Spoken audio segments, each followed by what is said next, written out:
Y'all know what it is.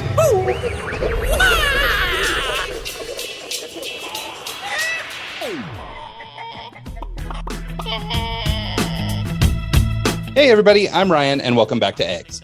Today's special guest is CEO and founder of Strategy Sprints, Simon Severino. Simon helps the owners of SaaS and service businesses learn how to run their companies more efficiently, resulting in sales that soar. He created the Strategy Sprints method that doubles revenue in just 90 days by getting owners out of the weeds and helping clients rapidly gain market share using weekly sprints. He's also a Forbes Business Council member, a contributor to Entrepreneur Magazine, and a member of Duke Corporate Education.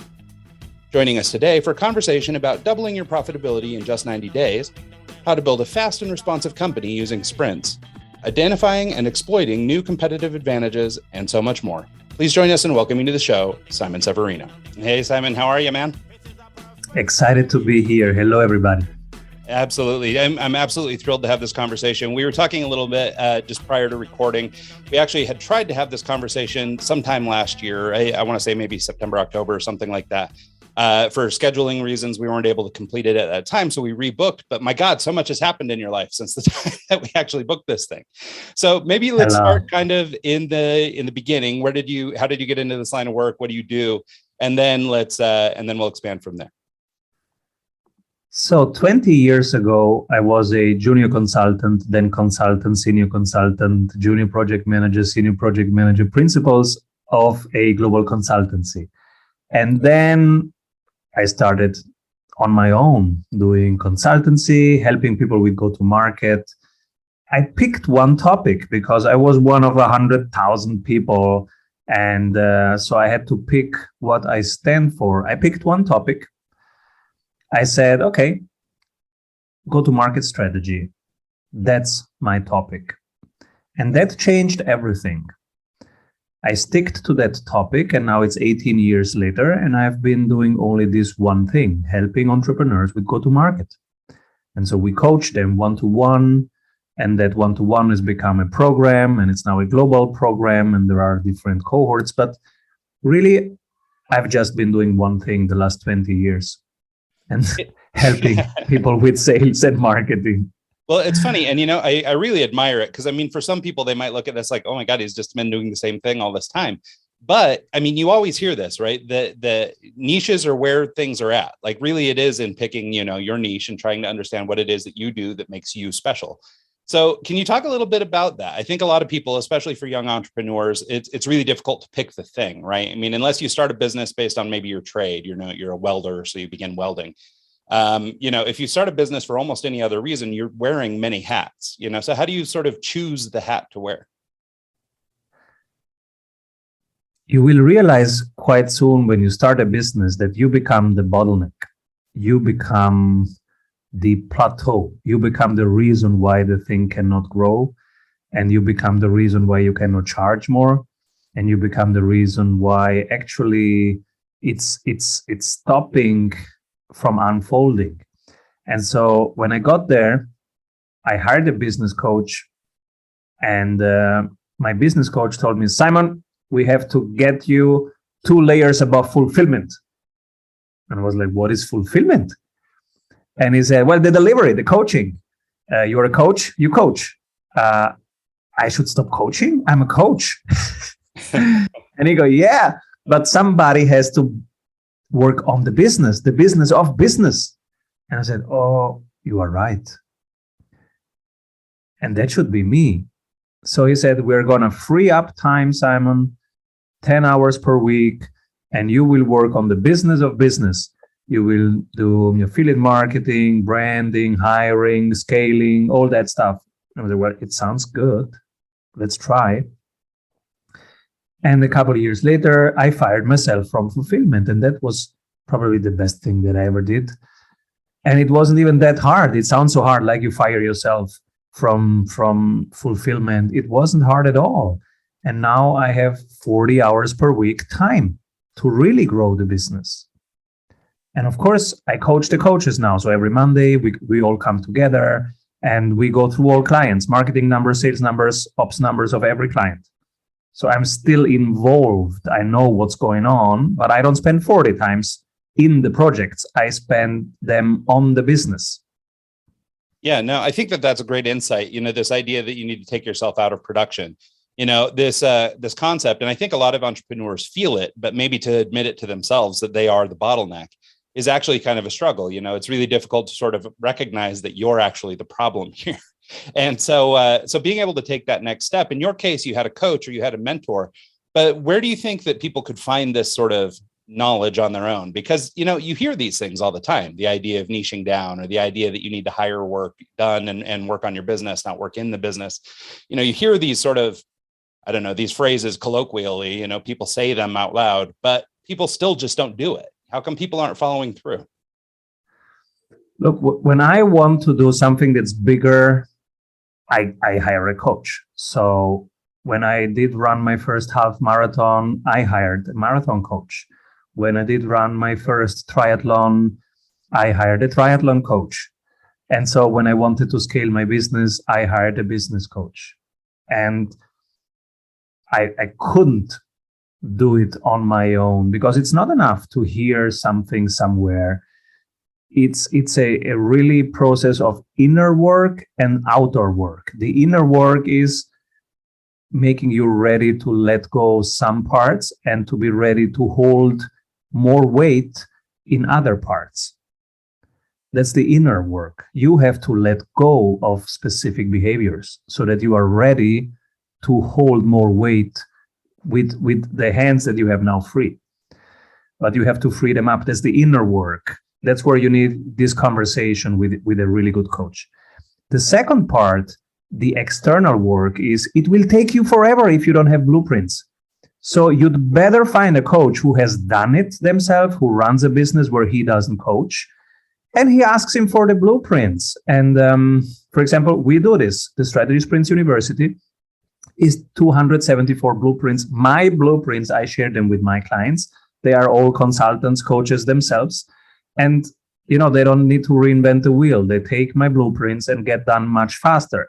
Otherwise, if it takes you 3 years, like it took me, then yeah, you can lose energy, you can get distracted, it doesn't work, you burn out, or you run out of cash. Because of course, in the transition, you will have less productivity because everybody's doing something new. You are doing something new, they're doing something new. So you will have a lesser good sales month if you don't have the blueprints. That's why I highly recommend get a coach who really has done it, has the blueprints, and you get quickly through that transition. And that's how I did it. Yeah, I think that's a great point too. I think for a lot of small business owners, especially, it seems that process comes later in the game, right? Most of us, and maybe I'm speaking from my own experience and letting things out of the bag, but it seems like, for a lot of us, especially if we started out with a trade. So in my case, I run a graphic design marketing shop, and my trade has basically been creative direction or art direction all these years. In my case, I started the business with a trade, right? So I didn't develop processes and I didn't develop, scaffolding that this business is built on. Instead, it was built with me in the center. And, back to your earlier comment about being the bottleneck. And so in terms of finding these blueprints, I mean, in your case, you were able to, I guess, find them through this coach, and this coach was able to share his blueprint with you. Do you have advice for the small business person? Maybe they don't feel quite ready, or maybe they don't have the finances yet to actually hire a full-time coach. Do you mind talking about just the importance of process? Absolutely. So if you cannot afford a coach, you can download half of my templates on strategysprints.com. They're open source. Start there. And to the question of an agency, and if you're creative and if you're feeling like hey, but I am the creative engine here. I cannot possibly scale creativity. That's what I do, right? That's me. Think of very creative people, like, for example, Stefan Sagmeister in New York. He's an Austrian. He's now in New York. And so when he started because he is creative. But now he has not just an agency, just a full team of people in his lab in New York. And when you call and say, hey, I want a website that looks like Stefan Sagmeister, you will get it. You will get that style, that spirit, exactly what you came for. You came for that creativity and for that edge, and you will get it. but he will not be involved in your project, right? He might maybe pass by once at the beginning of the project. I don't know exactly how he operates, but I'm sure he will not build your website. They will deliver exactly the spirit, exactly the impact, exactly what you wanted them to deliver. So we think that we are in the center of it, but we are not. The impact is in the center of it. We are more in the way of it being accomplished. What they really want is a website that converts, or a funnel that rocks, or that's what they want. They don't want a single person, a single name. They trust you because you're a real person, and so that's why they come to you. But the delivery process doesn't need you in the middle. It's better if you are around it, making sure, like a gardener, that everything is in place and that every plant has water and has light and nothing is blocking. Yeah, no, I love that. And I love the example of Stefan Sagmeister, by the way, just because he happens to be one of my favorites. So I love his stuff, and his business is certainly one that I think a lot of creative folks sort of envy. So really cool to point him out. I wanted to maybe get into next, just sort of talking a little bit about your process. And I know one of the things that you guys do, and I mean, it's in the name of the business, is sprints. And for a lot of people who aren't familiar with sprints, they're really well known for being an aspect of, more agile companies or technology type companies. They use it in software development and other things like that. But I wanted to talk to you, first of all, about sprints and have you just sort of explain to the audience, what sprints are as you use them. And then also, are they, can you use them if you're outside of the software business? Do they work in, traditional types of businesses as well? Sure. So the smallest sprint is like the Pomodoro technique. You do something, then you have a break, then you do something, then you have a break, and you do something, then there's a break. We use weekly sprints. They are a little bit bigger, and they are about how you run a company. And so how do you run a company with this technique of doing something and then doing nothing, and then doing something and then doing nothing? So the first thing is you divide work in time. So you say, okay, for us, 7 days is one sprint. And we always do 12 sprints in a cycle. So it's 3 months, 3 goals, 3 numbers that we measure every 7 days. And every week has one bottleneck that we need to solve. For example, let's say you are an agency and say, okay, what do you want to achieve in 3 months? A typical client of us says, okay, I want to double my revenue, I want to reduce my costs, and I want to have happier clients. All right, let's define it. What does happier mean? Will they refer 3 more people per week to you? Will they answer from 1 to 10 that they are going to refer to you? Will they answer from 1 to 10 that they are happy and 10 is happiest? So we define it, and then we create a dashboard for these 3 numbers. And those numbers, you will have them in front of you, real-time dashboard. That's really what the strategy sprints method is about. And you will always see what is current, what is target, what's the gap. So the whole team is aligned. And now you're like a basketball team, because a basketball team always knows, all right, this is what we want. We want the ball to get in there and we want to score. And we know exactly who's doing what, right? You're on the right side, I'm on the left side, you're in front, I'm back. That's what we do, right? Let's do it. And so if you create these circumstances, now every team becomes a high performance team. That's just from my 20 years of seeing many projects that don't work and some projects that work. And I just collected the single elements that really work and put them together in the strategy sprints method. So the first thing is very clear, 3 goals and 3 numbers, real time, always visually in front of you. Are you winning? Are you not winning? What's next? Then it's aligning the team. We have 1 person, the business owner, 1 person from operations, 1 from marketing, 1 from sales. That's the sprint team. And then they get the sprint coach 24/7 for 90 days. That's like Spider-Man and his friend. Spider-Man is in action. And I love the new movie where Spider-Man is super young and super excited. And he's fighting all the time, right, in action. And he has no time to think. And so he says, but he has his friend who is the guy in the chair. And he asks him, hey, should I kick the left door or the right door? And his friend says, give me a second. Kick the left door. So that's what a sprint coach is. It's the guy in the chair. We are your guy in the chair. You are in action. You don't have time to analyze. And we help you. We build the blueprints. We make it easy for you so that you can take your 6, 7, 8, 9 decisions per day and take them in a way that move you really forward.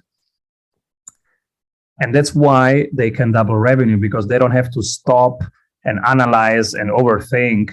They can stay in action and move the ball forward. Okay. So in the framework of the, strategy sprints methodology, so can we talk just a little bit more about the goal setting component? So obviously, I mean, one of the big pitches that you guys put out there is this W revenue in 90 days sort of metric. But I mean, what other types of goals should people be setting? And the reason I'm asking is it's more, or what I'm curious about, I guess, is this, concept of maybe biting off too much or not biting off enough, and then how you sort of adapt with sprints. So if you've bitten off too much, can you adjust and so on? If I had to decide, I have goals or I have a process, I would always go for process. Because if you have a goal and then everything changes, what's good about that goal? Nothing. So pre-pandemic, I had goals of being on 300 stages per year. Well, didn't happen. The goal doesn't help me at all. But if I have a process of goal setting, which is helpful, then, okay, pandemic wipes away all my stages. All right, but I have a process to orient, adapt, and move forward. That's why process is so much more important than goals. And the process, I mean, how you set up goals, how you visualize the progress, and how you learn every 7 days from action. So it's action, learning, new action, learning, new action, learning, new action. That's the important loop. And that needs to be real time, latest every 7 days. One problem that I see out there is people get those information every month. So for example, if I ask right now the listeners, this week, how many unique visitors were on your website? How many of them want to really work with you? And how many of them should your team call? 90% of the people listening right now cannot answer that. If you cannot answer that, you are flying blind. What the hell are you doing? This is the all important thing. Who wants work from you? And who is calling them? So for example, that's a typical lack of marketing numbers. And even the best teams, we are working with the coolest teams in San Francisco, in Singapore, in London. Even the coolest teams, I ask them this simple question and they say, well, we'll get this information in 1 month from our CRM. So why do you even use a CRM if it doesn't give the info right now, right? You don't have to take these traditions from 1984 and move them forward, where you would take 1 decision per month. We are in 2022. You take 8 decisions per day, and you want to take decisions based on your reality. Your reality is how many people were on the website, how many people want something from you right now, and who is going to call them, and how do you convert them into a project, and how do you get out of the way so that you can get more projects in. Yeah, no, I love that. Well, and I really love this process over goal idea. I have heard, we've been doing the show for a long time. We've interviewed more than 200 people for this show, and goals come up all the time, right? You've got to set a goal. You have to know where you're going, so this idea of flying blind, right? Oh, I'm not flying blind. I have a goal. But I think this concept of putting process ahead of the goal is actually, it's pretty innovative, and it's actually the first time I've heard that. So thanks so much for that. I wanted to add on to that, or sort of, pivot off of it with the trying to understand, how do you deal with these blockers? And what I'm taking from what you just said. So this idea, you ask this simple question: how many people are coming to your website, and how many of those people want to do business with you? So, and like you said, most people can't answer that. So for me, all of a sudden in my head, I'm going, okay, well, I was on a track, which was, figure out how to talk to these people. Now I've been told I don't know who they are, and I recognize that I don't know who these people are. And now I'm blocked. Now I can't move forward. Now I need to go and dig in the trenches and get into Google Analytics and see if I can come up with a number. And now I'm off track. So how does the sprint process sort of adapt, I guess, when you get off the rails? So 12 times per week, we have the chance to course correct if we would be off rail. That's why it works, because when you have 12 times the chance to course correct, it's a high probability that you will get it right. That's why we measure and adapt so often. So in this case, you would say, okay, I don't know. Well, that's the task for the next 4 hours is to install something that tells you exactly that. And it doesn't take more than 30 minutes to do it. It's a zap in Zapier, and it sends to your whatever, to your Slack or to your email. It says, this person was on your website and wants something. It costs $9. It takes us half an hour to implement on your website. And it's just the first idea that comes to my mind. So all these things are pretty simple. All the strategies and tactics that we implement are very simple. You just need to do them. And they are completely tool agnostic. Nobody needs to upgrade any software. Well, I just said Zapier. Yeah, but it's not really complicated software. It's just something that tells you something is going on. Right. And then this is the value of the coach, right? Is the coach is there to give you that tactical advice. So if you don't know how to do it, which is why you haven't been tracking these people, then it would be the responsibility of the coach to, I guess, sort of give you some direction on that front. We have 274 tactics, which are really blueprints, swipe copies, very practical templates. And we have 3 strategies that we implement and 3 habits, because a tool with a fool is still a fool. A fool with a tool is still a fool. Like, you can have the best blueprint, but it's not based on the right strategy, then it's just not working. So that's why we start with strategies, and we have 3 strategies. One is increasing by 25% the frequency of your sales by reducing the sales time. The second one is increasing by 25% your conversion rate with the same amount of leads. And the third one is increasing by 25% the amount that you can charge for your offer. And that's what we achieve in 90 days. And if you compound those 3 plus 25%, it makes plus 99% because they compound. And now you have doubled your revenue, and it's not even hard. The only thing is just to do it. And so to do it, that's where the coach comes in, because they give you the confidence to trust really the process. Because if you do it alone, you go, what if this doesn't work? No, let me start 4 other things in case this doesn't work.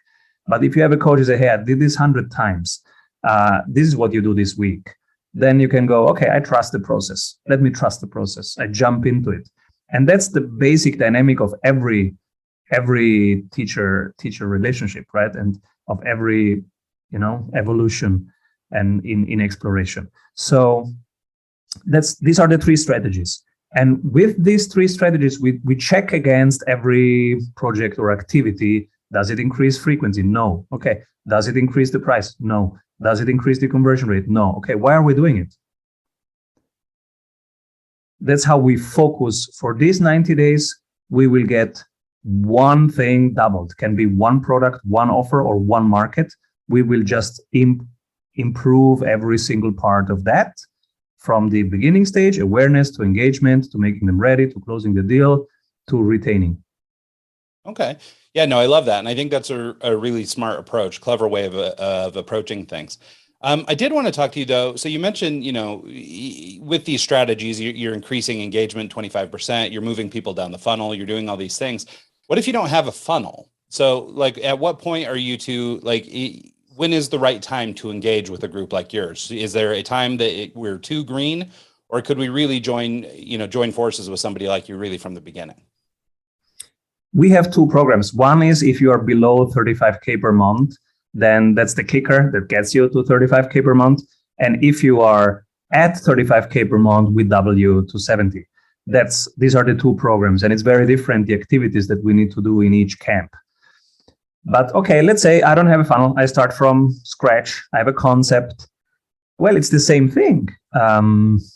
Who is it for? How can we solve those problems? Where can we bring them? And let's say we have just 3 people that we're working with. All right, we will move it from there. We will solve their problem. We will save what's working. That becomes the first module of your later productized services. And then we will ask them for testimonials. We will have 3 testimonials on the website. We create with their exact words, the sales script for the sales team. From those 3, we get referrals. And we move in onion rings around it from 3 to 9 to 18. This is how we would do it if we just have 3 people that we are talking to. Okay. So in the sense or in the aspect of lead generation and things like that, is that something that you guys provide, or would you be coaching a business owner how to get their own leads, for example? We don't think in leads. We think in relationships. So as soon as we hear leads, we feel like, what's going on here? This is so transactional. Like, we think of friends talking to friends and really caring about something. So I would never say that my wife is a lead or my kids are a prospect, right? So I wouldn't say why, because it's a real relationship. We don't talk that way. And so in the strategy sprints method, we just see people and relationships, and either you care about them and you want to solve their problems or not. And if you care about them, then it's just conversation. So we always ask, okay, how many conversations did you have this week? What did you want to solve? What was the gap? What do we learn from it? What do we build? What do we ship? Pretty simple. And so it's all about conversations and deepening that relationship if we really care. If we don't really care, then we have to go back to positioning and to offering, because then we are on the wrong path. So we have to find something that we really care about and where we're good at. And then again, we start with 3, 9, 18, and we move it forward. All right. Yeah, no, fair enough. Next thing I want to do is sort of pivot just a little bit. So there's a phrase that you use a lot in your marketing. I saw it all over your website, and it's in your bio and other places. This idea of financial freedom. You mentioned that you had grown your business to the point where you found financial freedom, and now a big part of your work is helping others find their financial freedom. This is something that I pitch a lot to, this concept of helping people find their freedom through investing and things like that. And I wonder if you wouldn't talk a little bit about just what financial freedom meant to you. So, because I think everybody's looking for this catch-all, oh, when I hit $1 million or when I do whatever. But I think that financial freedom can actually mean something totally different to just about everybody. And so I'm curious what it meant to you, what financial freedom meant to you, and then how you then translate this idea of financial freedom to the people you work with. Oh, yeah, this is something I became passionate about lately because of what the Fed did, right? This was not from the beginning my topic. My topic was just how do you build revenue systems. But I'm also a father of 3, and I'm also a citizen whose Fed has started printing like berserk. And so they're basically stealing 15% inflation from me right now as we are speaking, and from you. So if you work, you are not accumulating value. You need also to protect that value. And now if you're an entrepreneur, you have treasury, cash flow management and treasury, and you have investment systems. And okay, maybe 10 years ago, you could get away with just working and saving was enough. It's not enough anymore.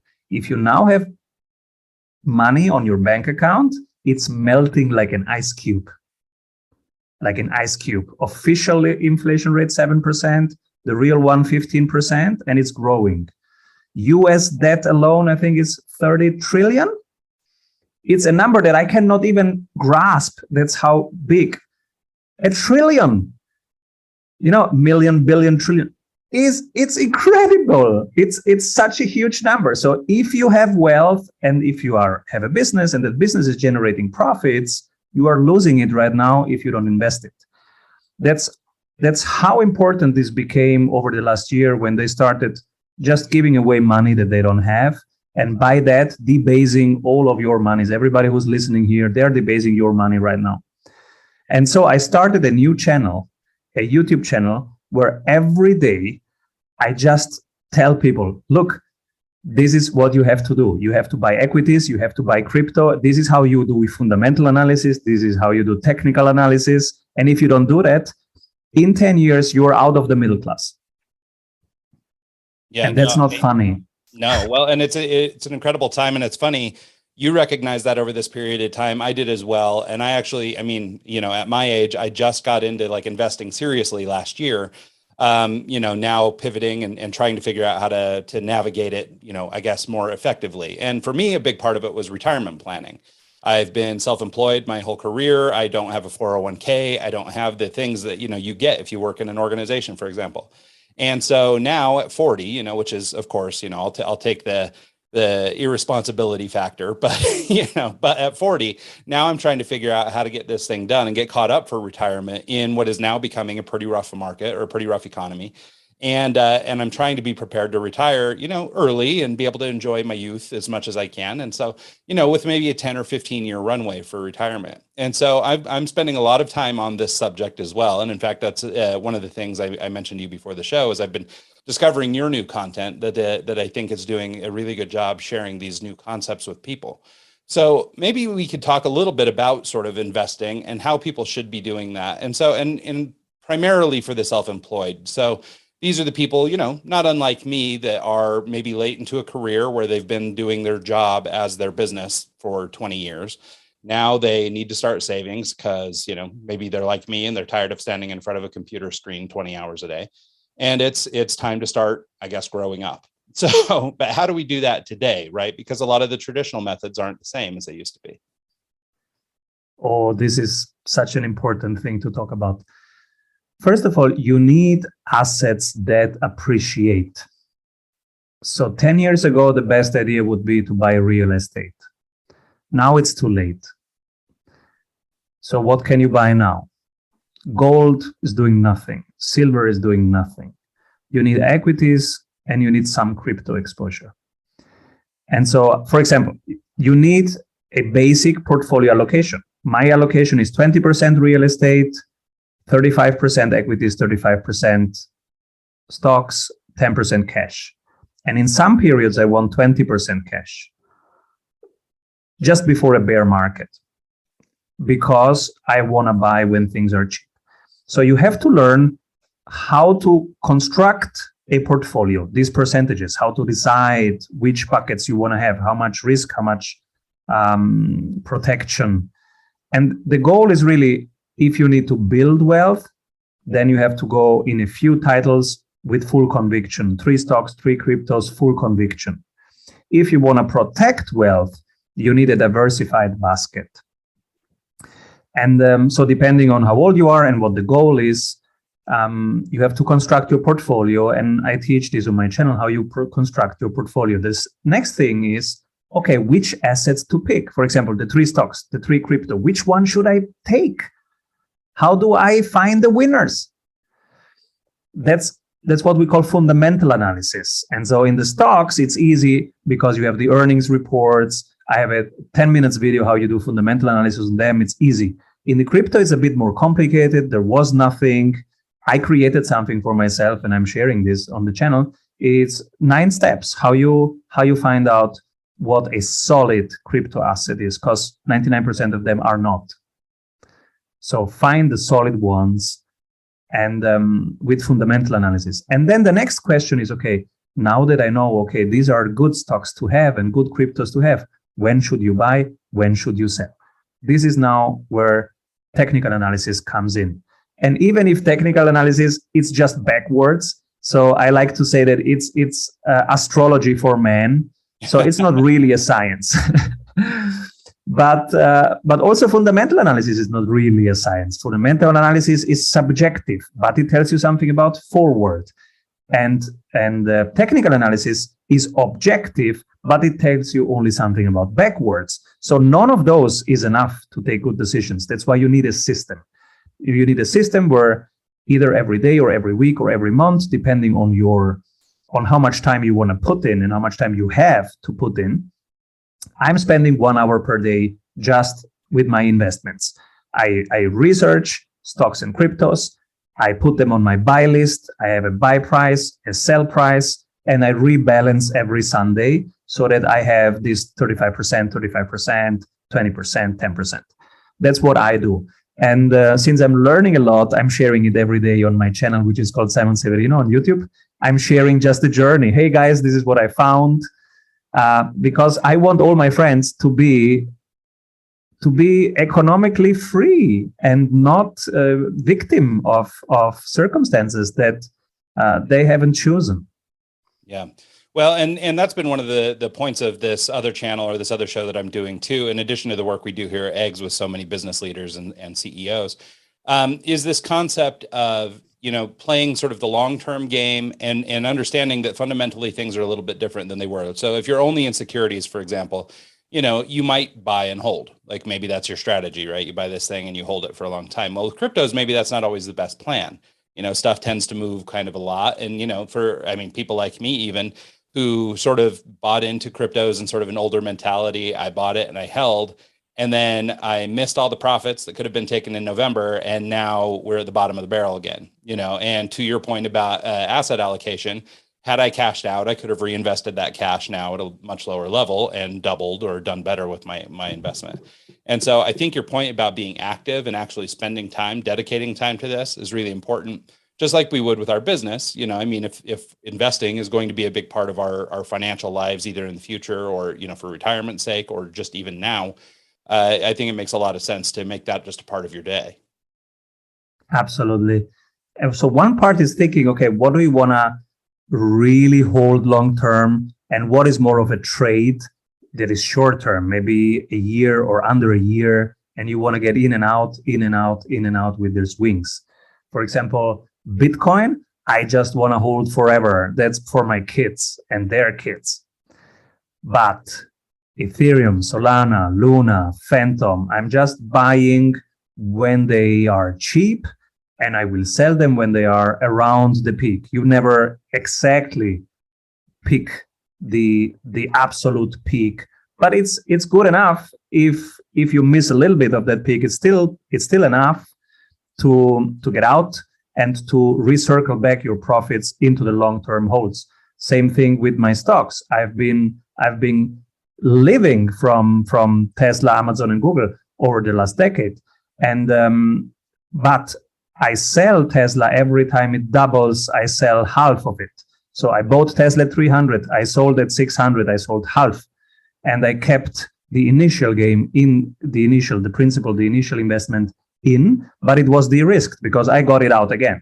And then what kept running, because I knew from fundamental analysis that Tesla is here to stay. It's going to dominate. And so those 300 doubled again, became 600. I took half out, became 1,200 in November. I took 12.5% out. And when they will double again, I will again put half of 12.5% out. That's one example how investing is not a single trade. It is a system for decision making and for building wealth and protecting wealth over time. That's important. Yeah, I think that over time component is especially important. I think that, if you pay attention to the news or you listen to what's going on in the media, it sounds like people are becoming millionaires, like everybody, you just throw a little money at Bitcoin and you're a millionaire now. And I think it's changed the way that people view a lot of investment. They think that shorter term is like the way, and it's not this idea of building. It's you YOLO everything into something that you think is going to do well, and then you just walk away. And I suppose that's happened a time or two. People have had these kind of windfalls, but at the same time, I think to try and call that fundamental investing strategy is probably wrong. Most people lose money with trades. And most people lose money with investments. That's why you really need a system and you need practice, and you will get better over months and over years. Your first decisions will be just based on luck. and then you learn, right? And you will see for the first time how your wealth melts by 80%, and you will learn a lot, and you will improve. You will have more protection in your allocation. And then I differentiate 6 stages of an investor, and I wrote a blog on strategysprints.com/blog. You can read about the 6 stages in investing, and I describe how I went through all of them and what I learned in a tough way. And I think this is important. You cannot skip and go directly to the moon. It's just a system of becoming better with decision making and with analyzing. Well, and speaking of decision making, I mean, you mentioned 99% of crypto projects are, not probably fundamentally sound. They're not going to end up being these coins that carry us into the future. not asking you to look too deeply into a crystal ball, but do you have any recommendations for what you think the future will actually hold, even if it's more technology based than it is, coin based?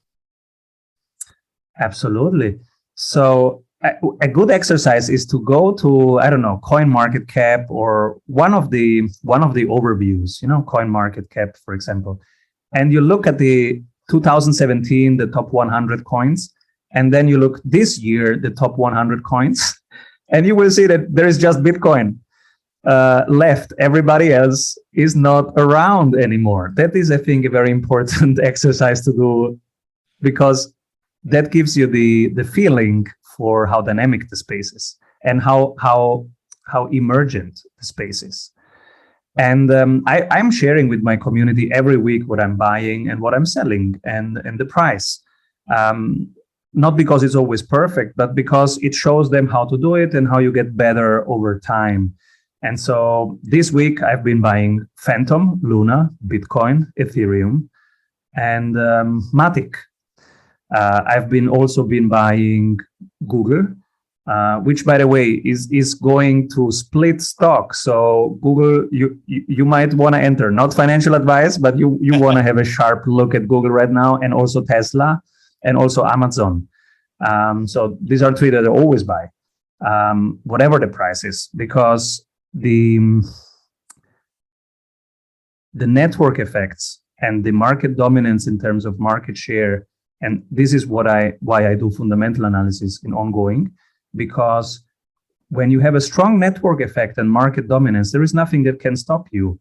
The general market was down the last weeks, but these things were unstoppable. Google was always on top of the Bollinger Band. Tesla has been pumping, and Amazon is unstoppable. So if you pick the right assets, this is where it makes sense to really have the long-term part of your portfolio. And then there are some quicker plays, shorter than 12 months, where if you can see patterns.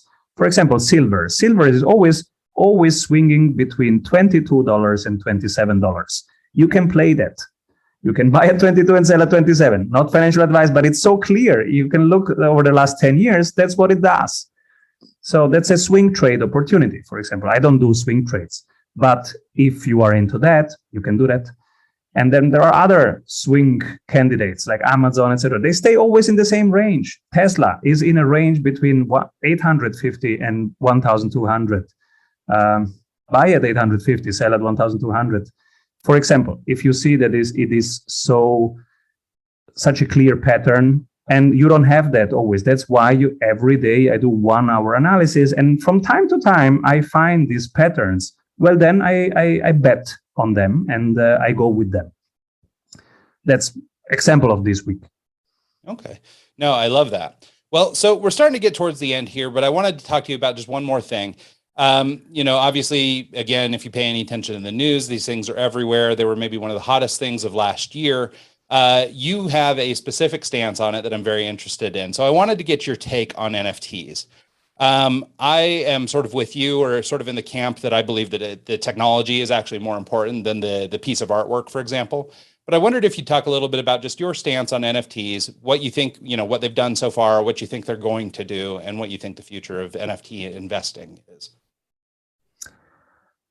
I think NFT is a technology that long-term will be vital for identity. So one of the questions long-term, and I'm not talking about images of apes. I'm talking about what your passport is right now and what your passport will be in 10 years. I think that your digital passport or physical passport will be less important in 10 years. But you will have 8 to 10 identities in tribes, in groups, in communities where you really feel at home and you really trust and you really want to hang out and exchange and have transactions. And those will have one problem. How do you know that you can trust me? because you will not give away your data like you're giving it right now. Right now, you are giving away your data to Facebook, to Google, to everybody. Let's call this the stupid age. It's the centralized age where we are giving away our data.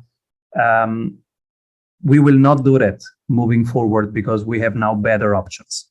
We have now trustless systems. We own our data. That's the age of autonomy. We own our data and we will not give it away. And especially not for free. So we will be in multiple communities that are to us more important than our nation state. And in those communities, we want to transact. And the NFT technology, because it's non-fungible and because it can tell you, hey, you can trust me, I'm trustworthy, without telling you all my life's data, will be a key part of that. Now, this year, I wouldn't touch NFTs because it's such a nascent field. Nobody really knows what's going on. Friends of mine were at NFT New York. They were in the thick of it. These are the insiders, right? Not even they have a clue what's going on. And so nobody has a clue right now what's going on. My only NFT plays are infrastructure plays. So what are the picks and shovels? What will be 100% needed moving forward? If you want to mint an NFT, what do you need? What is the layer one that you will need? What is the technological infrastructure that you will need? These are the assets that I'm buying, but I don't buy single NFTs because I think that's just the beginning of something. It will dramatically evolve and nobody knows how. Yeah, fair enough. I wonder, just as a quick follow-up, can you tell us how to support the technology? So, instead of buying that ape, are there coins out there? Are there companies out there we should be backing? How do we find the technology providers or the people who will be leading what this becomes? Yeah, look at what are the picks and shovels. So in Silicon Valley, when there was the gold rush, the best idea was, okay, everybody will need a pick and a shovel. Let me produce picks and shovels. Let me sell picks and shovels. That will be the winning strategy. And the same thing is in the NFT. Think about, how does the minting process look like? What do they really need? If a game wants an NFT, what does the game need? My answer is engine. That's a crypto infrastructure play, and you can buy the engine coin, for example. And then think of all the graphics and the GPU that will be needed. Rendering. Who will render all that stuff? How can you computate that? We will need 17 times the computational power on our phones that we have right now. If you have the best iPhone, the newest, you will need 17 times that. Who's going to do that? The iPhone cannot do that. We need something in the cloud where we can tap into that bigger computational power. One of them is render that I'm looking at right now. Render will provide that cloud. And so if you look at in different areas, you will find different things. What will be the decentralized Spotify? That might be Audius. So if I'm looking at ecosystems like Solana that can build some building blocks for people to build onto it. This is how I do my research. And whenever I found something, I share it on my channel. It's Simon Severino. I love it. Well, cool, Simon. So here at the end, let's just sum up real fast with where people can find you, learn more about you, maybe check out your YouTube channel and so on. We hang out at strategysprints.com. The tools and templates that we use, many of them are open source. You can download them at strategysprints.com. I just wrote a book. It's called Strategy Sprints. You can buy it wherever you buy books. And I have 2 YouTube channels, and this one that we've been talking about is called Simon Severino. The other one is called Strategy Sprints. All right, cool. And we'll make sure to include all the links below. So thanks so much, Simon. This has been awesome. I really appreciate your time and your insights on these different things. Thank you. It was fun. Keep rolling, everybody. Absolutely. And thanks so much to everybody who tunes into the show this week and every week. And we'll see you guys next time.